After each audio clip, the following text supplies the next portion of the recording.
UFC 309, November 16th, 2024, at Madison Square Garden, Dateline, New York City, New York. 5 rounds in the lightweight division. Michael Chandler makes his long-awaited return against Charles "Do Bronx" Oliveira. This is very interesting for a couple of reasons. Mainly because this is the fight we thought we were getting for a year and a half. We thought we were building to this, that Conor needed to get back in the pool, to dip his toes in, to make sure he wasn't going in on a full stomach, to make sure the PEDs had worn off, to make sure he was ready and his titanium shin bone was healed. All that. A season of The Ultimate Fighter that no one cared about. For this, just for him to not get the fight. And for Michael Chandler, wasting over a year of the few years that you have left, chasing a money fight makes sense. But when it doesn't materialize, you're in trouble, big guy, and he's probably going to get paid massive dollars. Co-main eventing MSG against probably one of the top 5 biggest stars in the sport, especially internationally.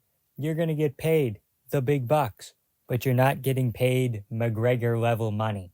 And if you lose this fight against Charles, you might even lose the McGregor fight. McGregor, he's already talked about fighting someone else. Dustin Poirier has thrown his name in the hat. Please, no. We don't need a third fight. We know what's going to happen. Give us something new. Give us parity, ladies and gentlemen. And from Conor to Charles, Conor is a way easier fight. You don't have to deal with the grappling. He isn't as long as Charles. And I would argue that Charles hits harder. Okay, now, a little bit controversial, but I think that McGregor's length and power translated when he was cutting a lot of weight at 45 and he came up and he was more of a sniper against Eddie Alvarez and Cerrone. Cerrone already didn't have a chin when he fought him, right?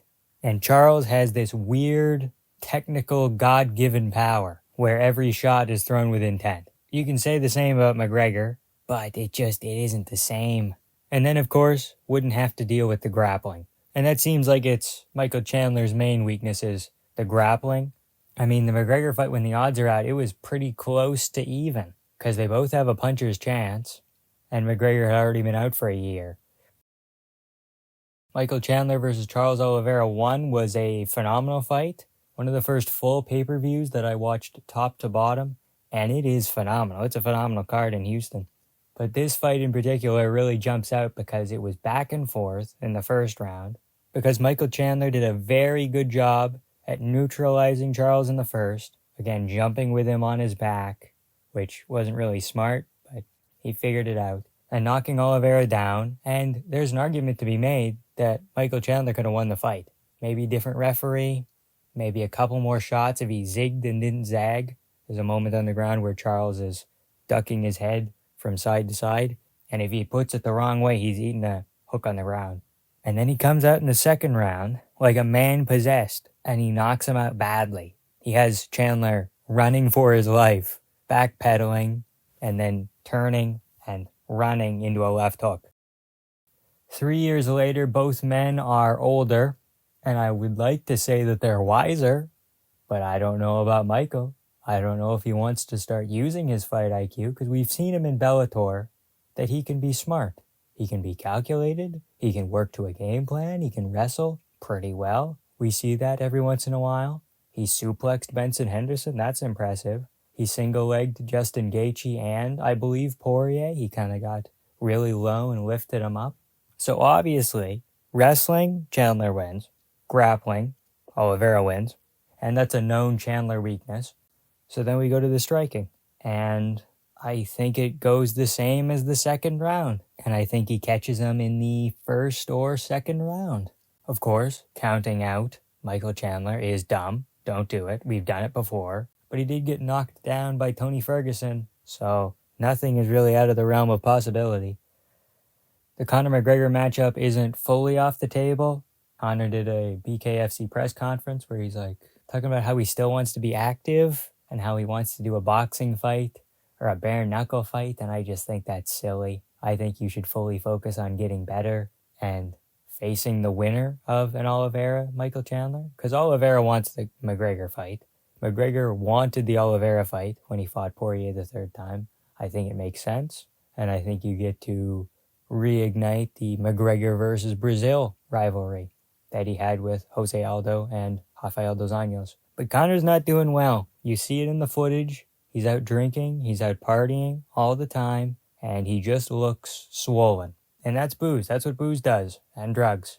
They swell you up real bad. They make you look like a balloon. Not just your foot, your whole face, whole body, your hands.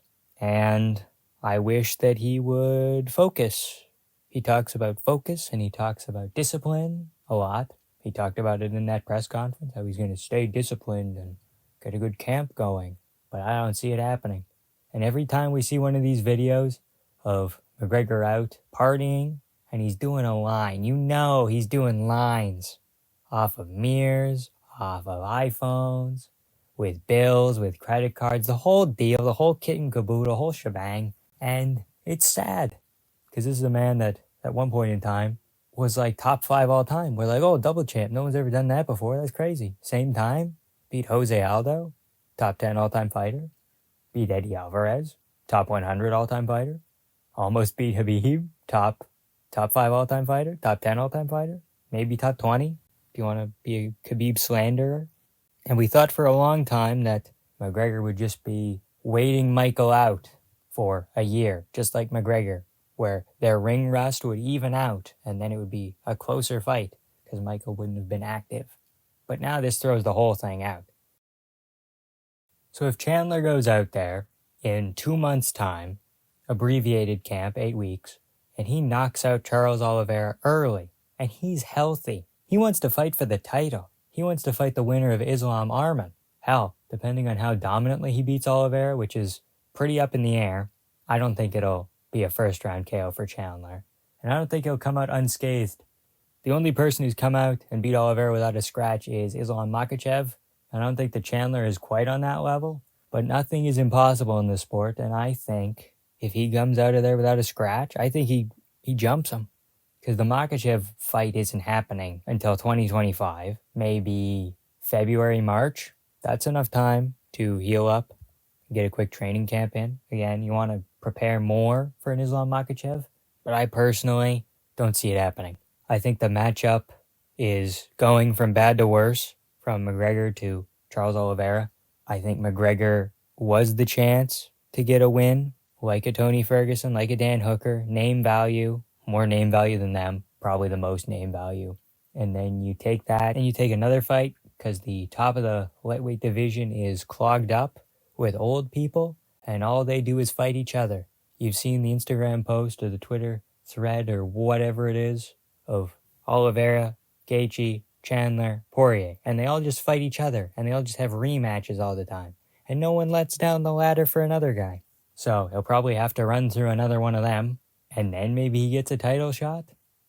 However, if Michael Chandler gets knocked out badly, and it's going to be a 6-month recovery because his brain is damaged, and Oliveira doesn't want to fight McGregor, he wants the title, he wants the winner of Arman Islam, you have a couple of options with McGregor.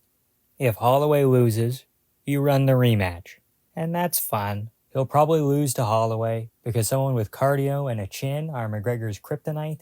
You could put him with Dan Hooker. Tell me you wouldn't want to see Dan Hooker, Conor McGregor. Oh, so nice, so fun, so fresh. And this last one is kind of grasping at straws, but you could maybe get away with doing the RDA fight now, and they have history, and you get the Brazil thing going on. But every other lightweight contender doesn't make a lot of sense. Unless you get someone from welterweight moving down, and you do 165, ooh. Dana would never. He would never entertain Conor McGregor versus Colby Covington. That would never happen. Anyways, early prediction for Oliveira versus Chandler. Oliveira by second round rear naked choke finish. I think it goes pretty much the same as the first fight. Chandler comes out heavy, rocks Oliveira maybe. I don't know if he knocks him down. Maybe just stuns him a little bit. Oliveira hangs on, waits till the second round. Chandler's gassed a little bit, and then Oliveira comes out second or third round, steamrolls him, drops him. Michael Chandler, like a goofball, gives up his back. He says, I'm going to do the flip thing again. I'm going to drop him on his head again. I'm gonna do a half back flip again. And then Charles just locks in the rear naked choke. And Michael Chandler goes to sleep before he can do his little half flip. And everybody's a little bit sad because they wanted to see two grown men fly through the air with grace and elegance. Anyway, let me know what you think in the comments below. Early predictions for this fight, predictions for the rest of McGregor's career, or lack thereof. Leave it in the comments. Like, comment, and subscribe for more MMA content, and have a good time.